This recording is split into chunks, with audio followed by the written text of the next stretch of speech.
Mahuwal iman. Ano daw ika ang pananampalataya?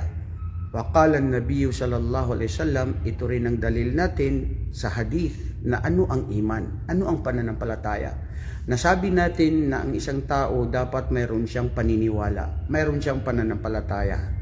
Pero kung ang paniniwala na pananampalataya mo ay hindi Islam, hindi para sa Allah, sa araw ng paghukom, para kay Propeta Muhammad, kasawi ang palad sa sino mang naniniwala sa Diyos na hindi si Allah ang kanyang pinapaniwalaan.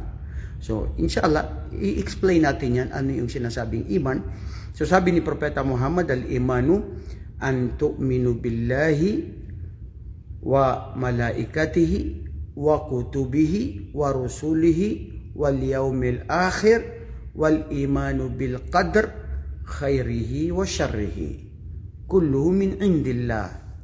So ito yung anim na haligi ng, ulitin nyo, iman.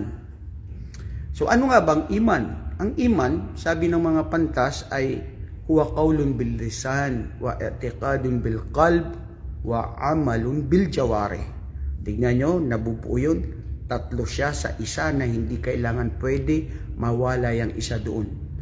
Sabi, ang iman o ang pananampalataya ay ito yung sinasabi ng dila at ito kung ano ang pinaniwalaan ng puso. Ang pusong ito naniwala sa kung anong sinabi niya, pagkatapos ay may kaakibat na kilos at gawa. So ito yung Islam at ito yung iman. Hindi ba? So ibig sabihin, ang pananampalataya natin, sasabihin ng dila, tunay na kung saan makikita ang pananampalataya ay nasa puso at makikita ang outcome nito, makikita ang resulta nito sa pamamagitan ng pagsasagawa.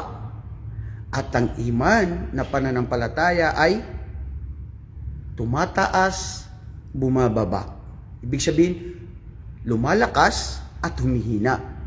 Lumalakas ang iman, pananampalataya sa Allah sa pamamagitan ng paggawa ng mga kabutihan, pamamagitan ng pag-aalaala sa Allah, sa pamamagitan ng pagtulong sa kapwa, pagbasa ng Quran, pagdarasal, pag-aayuno, lahat ng uri ng pagsamba. Lumalakas ang iyong pananampalataya kung ginagawa mo ito. Bumababa siya o umihina dahil sa paggawa ng kasalanan. So, al-imanu yazidu wa yanqus. Yazidu bit-ta'a wa yanqusu bil ma'siyah. Ang pananampalataya ay tumataas, nadadagdagan, tumitibay sa pamamagitan ng pagsagawa ng mga pinag-uutos ng Allah.